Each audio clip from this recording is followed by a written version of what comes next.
Hello everyone, welcome to another episode of chai talks इधर। So आज हम बात करने वाले हैं different types of pricing strategies. So आप कोई भी बिजनेस कर रहे हैं और अपना प्रोडक्ट बेच रहे हैं तो वहाँ पर आप उस प्रोडक्ट को कैसे प्राइस करें तो वो हम बात करेंगे। सो फर्स्ट होता है कॉस्ट बेस्ड प्राइसिंग। सो इसमें क्या होता है, जो कि आपके गुड का एक्चुअल कॉस्ट है, जितना भी उसमें कॉस्ट लगा है प्लस एक markup value, let's say logistics या एफर्ट्स, वो करके फाइनल प्राइस डिफाइंड होता है। सो लेट्स से कॉस्ट आपका लगा है 20 रुपीज़ प्लस मार्कअप हो गया 10 रुपीज़, तो जो एक्चुअल कॉस्ट होगा वो होगा 30 रुपीज़। ये यूजली उन प्रोडक्ट्स में काम आता है जहाँ पे आपको पता है कि उसका कॉस्ट मतलब कितना है और उसमें ऊपर कितना मार्कअप देना है।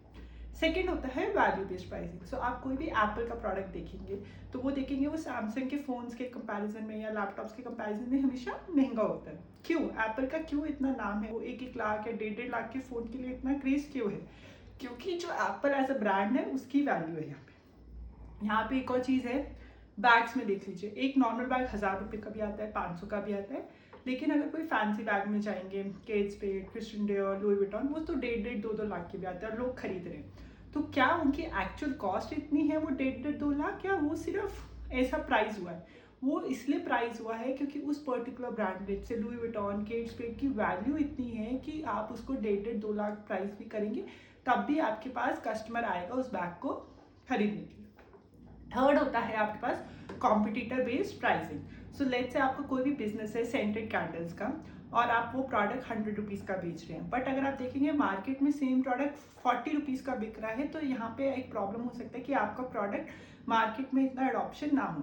तो उसके बेसिस के लिए आपको ये देखना पड़ेगा कि आपका जो कॉम्पिटिटर है, जो दूसरा प्लेयर है, वो उस कैंडल को कितने में बेच रहा है। तो उसके कंपेरिजन में आप थोड़ा बहुत लाइक 50 रुपीज़ का बेच सकते हैं, बट जो मार्जिन है वो ज़्यादा नहीं हो सकता। सेम चीज़ यहाँ पे अगर आप ज़्यादा कम प्राइस में बेचेंगे तो लोगों को लगेगा कि आपके प्रोडक्ट की क्वालिटी अच्छी नहीं है, लेकिन अगर आप उसको ज़्यादा हाई प्राइस में बेचेंगे तो उसका मार्केट अडॉप्शन इतना नहीं होगा। फोर्थ होता है हमारे पास पेनिट्रेशन बेस्ड प्राइसिंग। सो पेनिट्रेशन बेस्ड प्राइस क्या होता है, आप पहले जो आपका जो प्रोडक्ट है उसकी वैल्यू कम रखते हैं और फिर धीरे धीरे जैसे आपने ऑडियंस या मार्केट अपना ली है उसकी प्राइस इंक्रीज करते हैं। तो जियो का एग्जांपल लेते हैं, जब जियो इंडिया में लॉन्च हुआ था उन्होंने अपने प्लान्स बहुत ही सस्ते रखे थे एयरटेल और वोडाफोन के कंपैरिजन में, और एक बार उनका यूजर बेस बन गया तो उन्होंने ड्रास्टिकली प्राइस इंक्रीज कर दिया।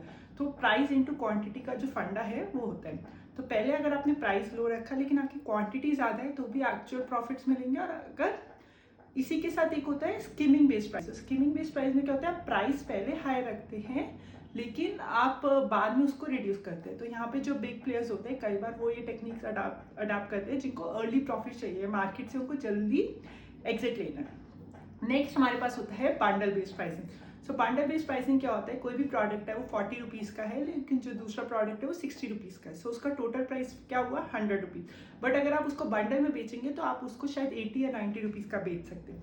तो इसमें आप क्या कह रहे हैं अपने कस्टमर्स को, अगर आप 2 या 3 प्रोडक्ट्स खरीदेंगे तो उसमें आपको कुछ डिस्काउंट मिलेगा अगर आप बंडलिंग में खरीदेंगे। मैकडी का एग्जाम्पल लेते हैं, हम लोग मैकालू टिक्की खाने जाते हैं, फ्राइज जाते हैं, और उनका एक हैप्पी मील जो कि बहुत ही फेमस वो है, उसमें अगर हम देखेंगे सेम प्रोडक्ट्स है आलू टिक्की, फ्राइज, कोक, बट अगर आप उसको पूरा मील खरीदते हैं तो आपको एक डिस्काउंटेड ऑफर में मिलता है। तो basically this is bundle based pricing, जहाँ पे आपको मल्टीपल प्रोडक्ट्स खरीदने के लिए एक ऑफर मिल रहा है। फिर नेक्स्ट आता है हमारा psychological based pricing. So let's से आप शॉपिंग करने गए कोई भी मॉल में, लाइफस्टाइल में, वहाँ पे एक टॉप है जो कि 1000 रुपीज़ का प्राइस है और एक टॉप है जो कि 999 का प्राइस है। सो इंसान की जो एक साइकोलॉजी होती है वो बाय डिफॉल्ट वो 999 वाला टॉप आपको सस्ता लगेगा एज कम्पेयर टू 1000। तो यहाँ पे ये मार्केटिंग टेक्निक होती है, आप कोई भी प्रोडक्ट भेज रहे हैं इंस्टा पे, व्हाट्सएप, आप उसको अगर ऐसे प्राइस करें जिससे ह्यूमन साइकोलॉजी को एकदम से लगे ओ ये तो बहुत चीप है, तो आपका प्रोडक्ट ईजिली बिक सकता है। फिर होती है डायनेमिक बेस्ड प्राइसिंग। सो डायनेमिक बेस्ड प्राइसिंग क्या होता है, कोई भी जैसे आप ऊबर में देखें, अगर आप कहीं ट्रैवल कर रहे हैं और अगर बहुत ज़्यादा पीक टाइम है तो सर्च बेस्ड प्राइसिंग होती है, आपको एक्स्ट्रा चार्ज करते हैं।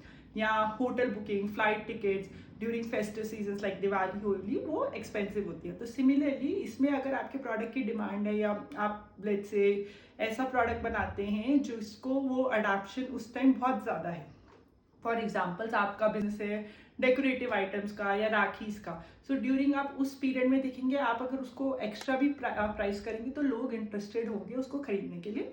तो इसको हम कहते हैं सर्च बेस्ड प्राइसिंग।